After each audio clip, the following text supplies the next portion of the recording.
Hi friends, welcome to my YouTube channel Sanjay academy. कैसे हैं आप सभी लोग। आज हम लोग चाइल्ड डेवलपमेंट पेडागोजी का जो पेपर है प्रीवियस ईयर का, इसको करने वाले हैं। मोस्ट इम्पोर्टेंट पेपर है, ठीक है। चैलेंजिंग पेपर है। देखते हैं कौन कितना स्कोर करता है, ठीक है। बहुत अच्छे से क्वेश्चन है और सभी क्वेश्चन को आराम से पढ़ के हमको हल करना है और कमेंट बॉक्स में अपना स्कोर भी बताना है कि अभी आप कितना स्कोर कर पाते हैं। तो चलिए अपनी क्लास को स्टार्ट करते हैं। देखिए, इससे पहले हम लोग जो है 13 जो पेपर हैं, ठीक है, सीडीपी के प्लेलिस्ट में जाकर आप लोग देख सकते हैं, वो कंप्लीट कर चुके हैं। और 4 पेपर हिंदी के कर लिए हैं, ठीक है। तो जितने भी ना देखें वो उनको देख लें, मोस्ट इम्पोर्टेंट है। और ये मतलब ये फिक्स है, इसमें ये करंट अफेयर नहीं है, चेंज होने वाली, ठीक है। ये जो जैसे चाइल्ड डेवलपमेंट पेडागोजी है, इसका सिलेबस जो है वो फिक्स है। क्वेश्चन इन्हीं कॉन्सेप्ट से आने हैं, ठीक है। तो हमको कॉन्सेप्ट को अच्छे से सीखना है।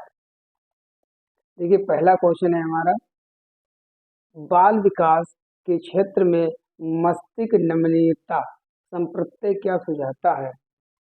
ऑप्शन है बाल्यावस्था और किशोरावस्था का पूरी अवस्था संज्ञानात्मक विकास के लिए संवेदनशील अवस्था है। विकास सभी बालकों में एक समान दर से होता है। केवल आनुवंशिकता विकास को प्रभावित करती है, वातावरण नहीं। विकास एक क्षेत्र में दूसरे विकास के क्षेत्र को प्रभावित नहीं करता है। तो देखिए, जैसे ये मस्तिष्क नमनीयता लिखा है, अगर आपको हिंदी में अच्छे से समझ में नहीं आ रहा है तो आपको इसको इंग्लिश में देख लेना चाहिए कि what is brain plasticity. Brain plasticity क्या होती है। तो ब्रेन प्लास्टिसिटी का मतलब जो होता है कि जो हमारी जो एडोलसेंस होती है, मतलब किशोरावस्था और जो बाल्यावस्था होती है, इसमें हमारा जो संज्ञानात्मक विकास होता है, जो मेंटल डेवलपमेंट होता है, वो संवेदनशील होता है, सबसे ज्यादा होता है। तो इसलिए पहले का हो जाएगा पहला आंसर, ठीक है। पहले का जो हमारा आंसर होने वाला है वो पहला। चलिए नेक्स्ट क्वेश्चन पर चलते हैं। क्वेश्चन नंबर सेकेंड क्या है, किसी व्यक्ति की आनुवांशिकता से संबंधित कारक और वातावरणीय परिवेश से संबंधित स्रोत। मतलब ये क्वेश्चन आनुवांशिकता और पर्यावरण जो है उससे रिलेटेड है। का विकास पर कोई प्रभाव नहीं होता। एक जटिल तरीके की पारस्परिकता द्वारा विकास को रूप देते हैं। कभी पारस्परिकता नहीं करते, ना ही विकास को प्रभावित करते हैं। विकास पर बहुत ही कम प्रभाव डालते हैं।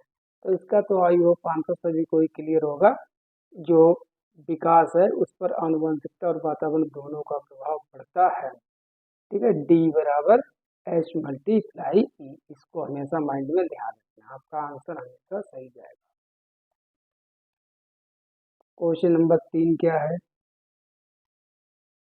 3 में कहते हैं, एक बालक अपना प्रारंभिक सामाजिकरण का पाठ से पाता है। मतलब बच्चे का जो है अर्लीस्ट, सबसे शुरुआती जो सोशलाइजेशन होता है, सामाजिकरण होता है, वो कहाँ से होता है। विद्यालय से होता है, मीडिया से होता है, माता पिता से होता है, अखबारों से होता है। तो सबसे पहले जब बच्चे का जन्म होता है वो अपने मम्मी पापा, अपनी फैमिली से सीखता है, ठीक है। तो यहाँ पर अगर परिवार होता तब वो भी सही होता, इसलिए इसका आंसर हो जाएगा तीसरे का तीसरा, माता पिता। क्वेश्चन नंबर 4 है हमारा,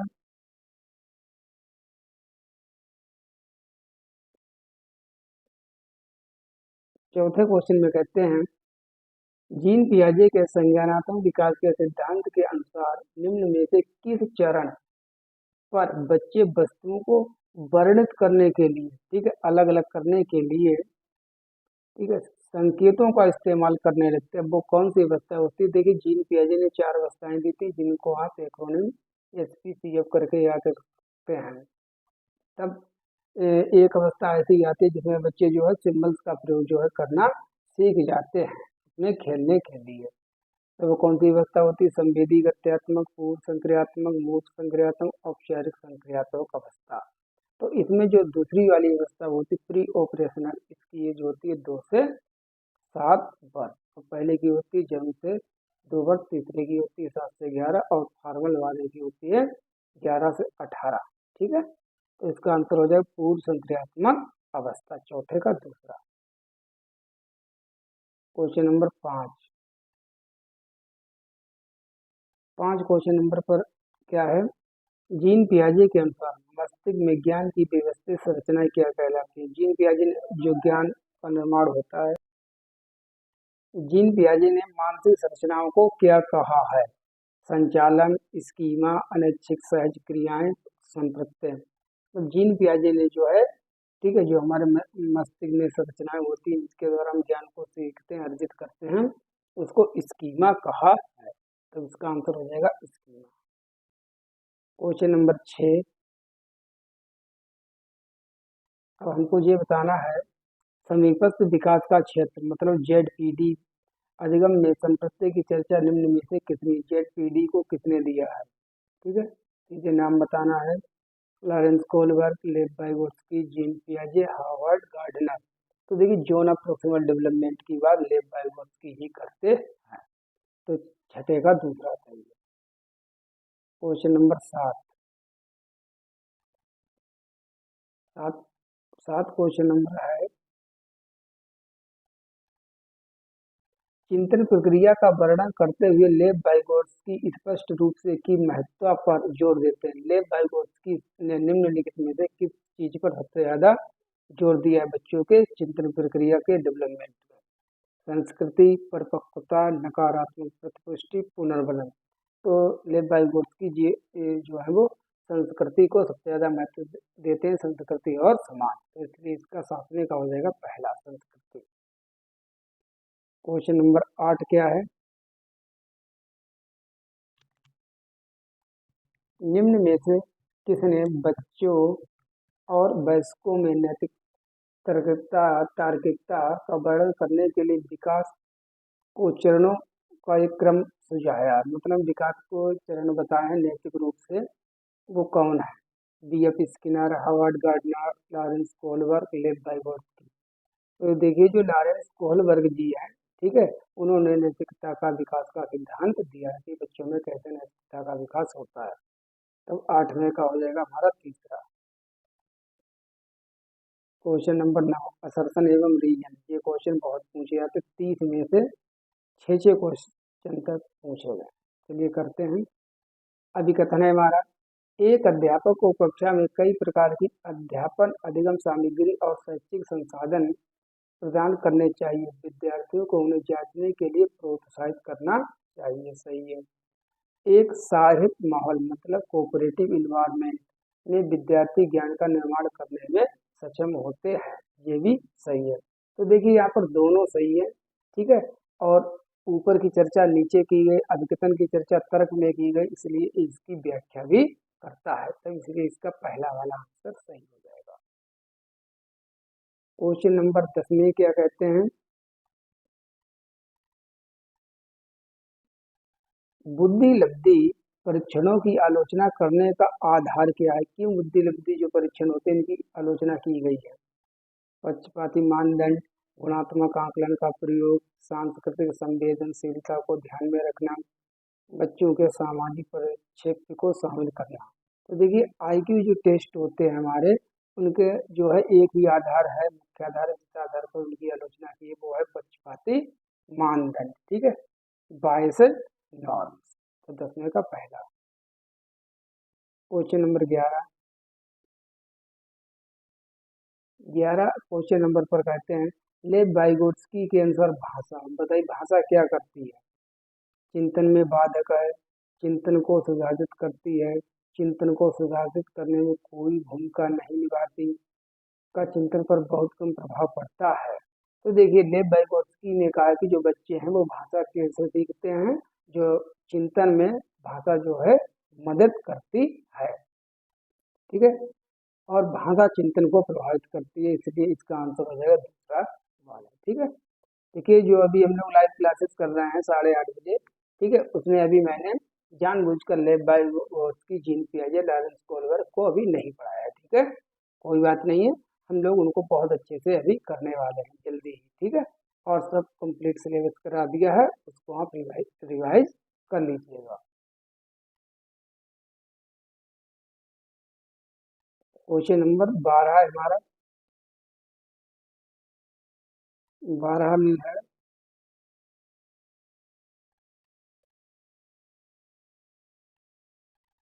वैकल्पिक विषयों के चुनाव में लड़कियों के लिए गृह विज्ञान, लड़कों के लिए शारीरिक शिक्षा, फिजिकल एजुकेशन को सीमित कर देने की प्रथा को क्या कहते हैं?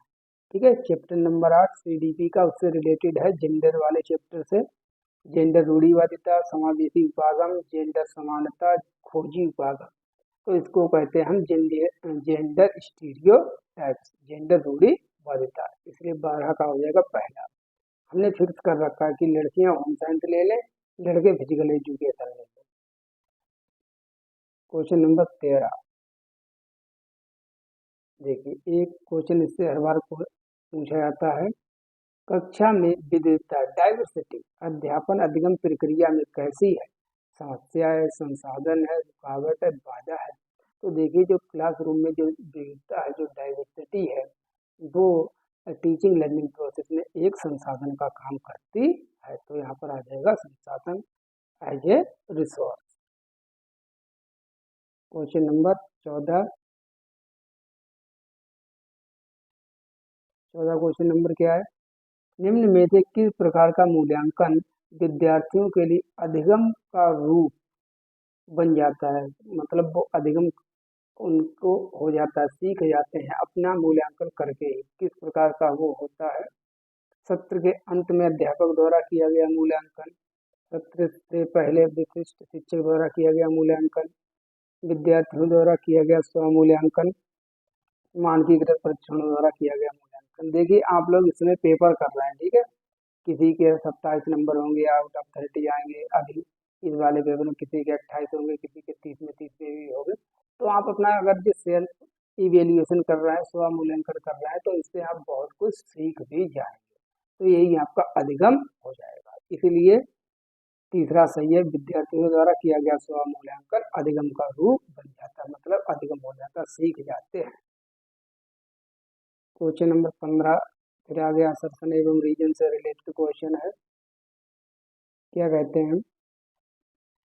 किसी नए संप्रदाय को सीखने के समय अध्यापिका द्वारा विद्यार्थियों को सवाल पूछने, क्वेश्चनिंग और अपने संदेहों को स्पष्ट करने के लिए प्रोत्साहित करना चाहिए। कि मतलब बच्चों से कहना चाहिए कि आप अपने क्वेश्चन को पूछ लें और जो भी आपके डाउट्स हैं उनको पूछ लें। इसके लिए आप बच्चों को प्रोत्साहित करें। सही।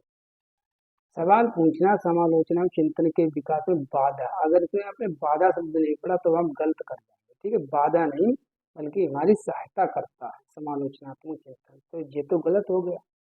तो अभिकथन सही है, ये सही है और गलत। क्वेश्चन नंबर 16 क्या है? क्वेश्चन नंबर 16 में कहते हैं, ठीक है, वंचित समूह से संबंधित विद्यार्थियों के सफल समायोजन हेतु निम्न में से क्या बाधा बन जाती है? ठीक है, जो जो कि डिसएडवांटेज ग्रुप्स के आए हुए बच्चे हैं। सांस्कृतिक और धार्मिक विविधता का समारोह, उनके सामाजिक समूह से संबंधित प्रेरणा स्रोतों की अभिस्वीकृति, विभिन्न प्रथाओं में अंतर को प्रकाशित करना, उनमें पदानुक्रमिकता स्थापित करना, एक साझी राष्ट्रीय अस्मिता से मनोगत करना और संबद्धता को बढ़ावा देना। तो देखिए अगर आप बच्चों को, जो वंचित समूह से बच्चे आए हैं, अगर आप उनको अलग अलग करेंगे, ठीक है, अगर उनका पृथक्करण करेंगे, उनकी संस्कृति को अलग करेंगे, तो ये जो है उनके सीखने में, समझने में, समायोजन में बाधा उत्पन्न कर सकता है। तो 16 का हो जाएगा तीसरा वाला। क्वेश्चन नंबर 17 क्या है?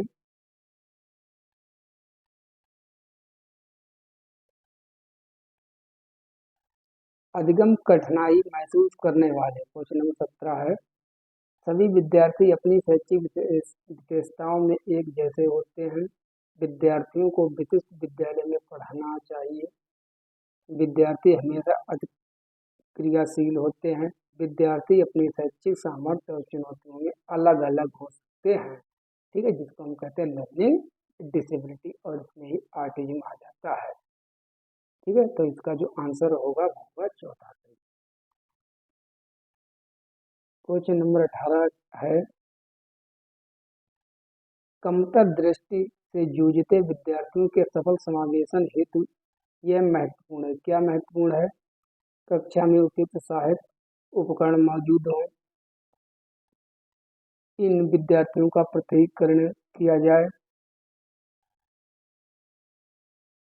तीसरा है बोर्ड से काफी दूर उनकी सीट स्थापित कर दी जाए, केवल दृश्य प्रस्तुतिकरण द्वारा ही पाठ पढ़ाया जाए। नहीं, ठीक है, जो जिन बच्चों को कम दिखाई देता है, जिनका लो विजन है, उनके लिए क्या व्यवस्था आप करें, जो भी चीज उनके लिए आवश्यक है उसको आप उपलब्ध करा दें।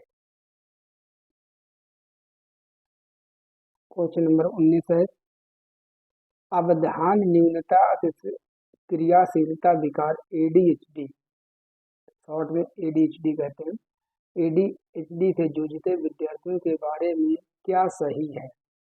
वे आवेगशीलता के निरंतर स्वरूप दर्शाते हैं, वे काफी देर तक निर्धारित सीट पर बैठ सकते हैं, उनमें सभी को सुनने की अति सहनशीलता होती है, वे अपनी क्रियाओं को व्यवस्थित रूप से करते हैं। तो ये कैसे बच्चे होते हैं, ठीक है। तो देखिए वे अपनी क्रियाओं को व्यवस्थित तरीके से करते हैं, ये भी गलत है। उनमें सुनने की सहनशीलता, ये गलत है। और ये है वे काफी देर तक निर्धारित सीट पर बैठ सकते नहीं, इसके नाम से ही क्लियर, मतलब जो जिन बच्चों का कंसंट्रेशन ज्यादा देर तक ना हो, ठीक है, वो हाइपर एक्टिव हो। तो 19 का हो जाएगा पहला। क्वेश्चन नंबर 20 निम्न में से कौन सी युक्ति प्रतिभाशाली विद्यार्थियों की जरूरतों को पूरा करने की एक रणनीति है। आप प्रतिभाशाली बच्चे जो हैं, गिफ्टेड स्टूडेंट्स हैं, उनके लिए आपको क्या करना चाहिए, उनकी क्या स्ट्रेटजी होनी चाहिए। जानकारी को समझने हेतु अतिरिक्त समय देना, बहुत आसान और सरल सवाल पूछना, स्वचयनित उच्च क्रम चिंतन कार्य सौंपना, उनमें सफलता की निम्न उम्मीद रखना, ठीक है, उनसे सफलता की निम्न उम्मीद नहीं आपको करनी है। तो देखिए जो भी हमारे गिफ्टेड स्टूडेंट हैं, ठीक है, प्रतिभाशाली विद्यार्थी, उनके लिए स्वचयनित जो भी इन्होंने चयन किया, ठीक है, self initiated higher order thinking task देना चाहिए। इस प्रकार से उनकी प्रतिभाशीलता का अच्छी प्रकार से प्रयोग किया जा सकता है। इसलिए 20 में का हो जाएगा हमारा तीसरा वाला। नेक्स्ट क्वेश्चन है हमारा क्वेश्चन नंबर 21 गैर जन्मजात अधिगम जैसे कि बांसुरी बजाना, शतरंज खेलना, फुटबॉल खेलना, किसी भी प्रकार का खेलना सीखने के लिए आपको क्या करना चाहिए, ठीक है, जिसको कि आप जो है जन्मजात नहीं जानते हैं। किसी तरह के बाह्य निर्देशन और आंतरिक प्रेरणा की जरूरत है, किसी भी तरह के बाह्य निर्देशन या अल्पप्रेरणा की जरूरत नहीं होती। बाह्य निर्देशन की जरूरत होती है लेकिन किसी तरह की अल्पप्रेरणा की जरूरत नहीं होती। किसी भी स्रोत से बाह्य निर्देशन की कोई जरूरत नहीं होती। अच्छा ये बताइए, जैसे आपको हारमोनियम बजाना सीखना है, ठीक है, अगर जब तक आप अंदर से अपने आप से इंटरनल मोटिवेट नहीं होंगे कि नहीं मुझे सीखना है, ठीक है, तो ये तो हो गया आपका क्या हो गया मोटिवेशन। अरे भाई फिर कोई सिखाने वाला भी तो होना चाहिए, तभी तो सीखेंगे, अपने आप थोड़ी ना सीख जाएंगे, कोई निर्देशन तो चाहिए, इंस्ट्रक्शन तो चाहिए। तो इसलिए जिसमें पहला हो जाएगा किसका, किसी तरह के बाह्य निर्देशन और आंतरिक प्रेरणा की जरूरत होती है। 21 का पहला। क्वेश्चन नंबर 22 में क्या कहते हैं, विद्यार्थी सर्वाधिक बेहतर तरीके से किस प्रकार सीखते हैं। केवल पाठ पुस्तकों द्वारा, केवल अध्यापक द्वारा कहे शब्दों को दोहराकर मतलब रटकर, ठीक है, इसका मतलब होता है रटकर, अपने पास पड़ोस से पारस्परिकता द्वारा, ठीक है, इंटरेक्शन बाई सराउंडिंग, निष्क्रिय नकल के द्वारा वही रटकर। तो देखिए जो विद्यार्थी होते हैं, जो बच्चे होते हैं, वो सबसे ज्यादा जो अपने इन्वायरमेंट है, जो अपना पास पड़ोस का समाज है, उसके द्वारा इंटरेक्शन के माध्यम से सीखते हैं। इसलिए 22 का तीसरा था।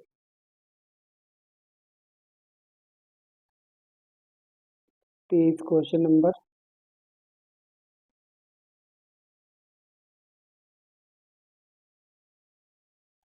प्रबल रूप से शिक्षा शास्त्र विद्यार्थियों द्वारा ज्ञान के में सहायता करता है, रिक्त स्थान भरना है, बाल केंद्रित सृजन, अध्यापक केंद्रित सृजन, बाल केंद्रित केवल पुनरुत्पादक, पुनरुत्पादक का मतलब रटकर सीखना। अध्यापक केंद्रित भंजन, भंजन मतलब डिस्ट्रैक्शन, टुकड़ों में सीखना। तो देखिए, जो सबसे अच्छा जो सीखना होता है वो प्रबल रूप से सीखने के लिए चाइल्ड सेंटर्ड मतलब बाल केंद्रित शिक्षा शास्त्र होना चाहिए। अब बाल केंद्रित दो में है, इसमें भी है इसमें भी है, ठीक है। विद्यार्थियों द्वारा ज्ञान के में सहायता करता है, किसमें? सृजन में, पुनरुत्पादन में, किसमें? तो जो बाल केंद्रित शिक्षा शास्त्र है वो बच्चों के जो कंस्ट्रक्शन ऑफ नॉलेज, ज्ञान के निर्माण में मदद करता है। 23 का हमारा पहला सही हो जाएगा।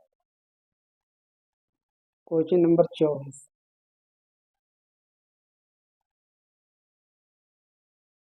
निम्न में से कौन सा प्रकार विद्यार्थियों की अधिगम प्रक्रिया में संलग्नता में बाधक बन सकता है? मतलब बच्चों के डेडिकेशन में, सीखने में कौन सी चीज है एक जो बाधा हो सकती है? विद्यार्थियों के जीवन से आधारित कार्य देना, विद्यार्थियों की रुचि आधारित कार्य देना, ऐसे कार्य देना जो विद्यार्थियों के लिए बहुत आसान हो, ऐसे कार्य देना जो विद्यार्थियों के विचारों को महत्व दे।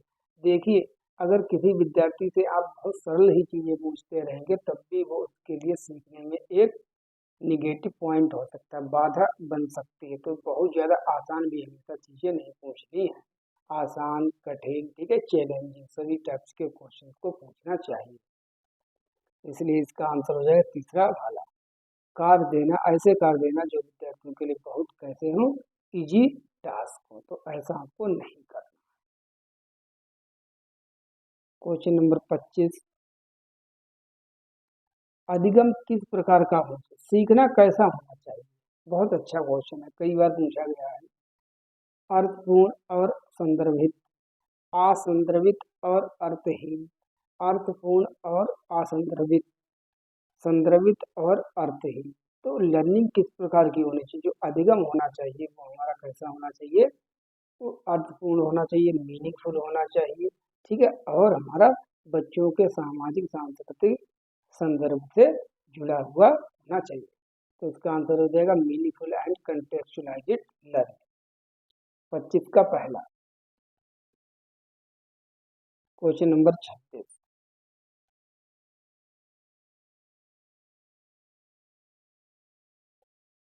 26 है, हालांकि समस्या समाधान प्रक्रिया में अक्सर हम चरणों पर फेरबदल कर सकते हैं, फिर भी औसतन रूप से समस्या समाधान प्रक्रिया का मतलब प्रॉब्लम सॉल्विंग का पहला चरण क्या होना चाहिए, क्या होता है? उपयुक्त हल ढूंढना, समस्या का प्रस्तुतिकरण, समस्या की पहचान, अपनाए गए समाधान का मूल्यांकन। देखिए, सबसे पहले हमको समस्या की पहचान करनी कि व्हाट इज प्रॉब्लम, समस्या है क्या, आइडेंटिफिकेशन ऑफ प्रॉब्लम। इसलिए समस्या की पहचान करना, तो पहला चरण क्या होता है? समस्या की पहचान करना। क्वेश्चन नंबर 27 है,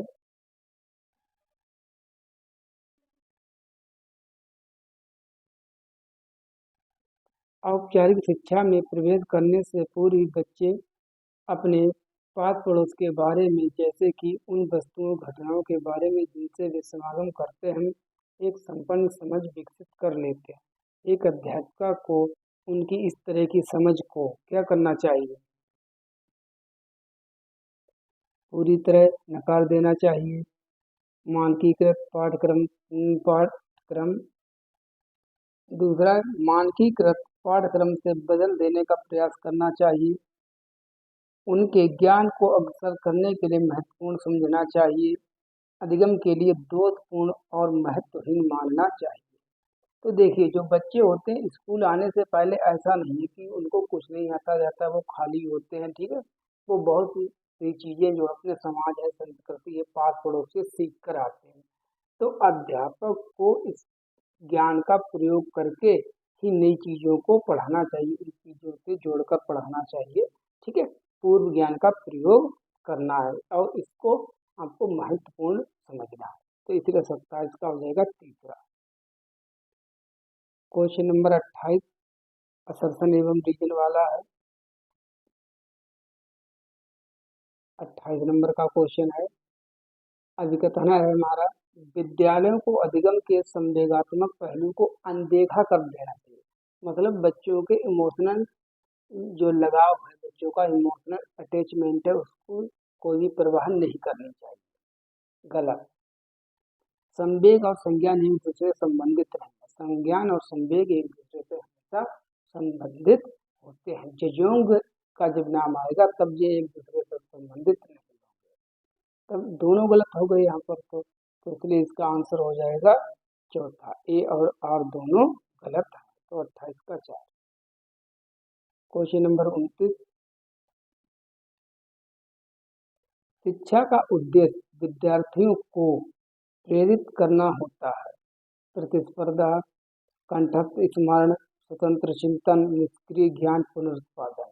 तो देखिए जो शिक्षा का उद्देश्य होता है वो विद्यार्थियों को जो चिंतन है, जो हाइयर ऑर्डर थिंकिंग है, उसको डेवलप करना होता है।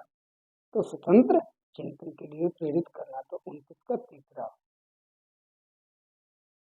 लास्ट क्वेश्चन है, अधिगम को सुसाधित मतलब फैसिलिटेट किस प्रकार किया जा सकता है।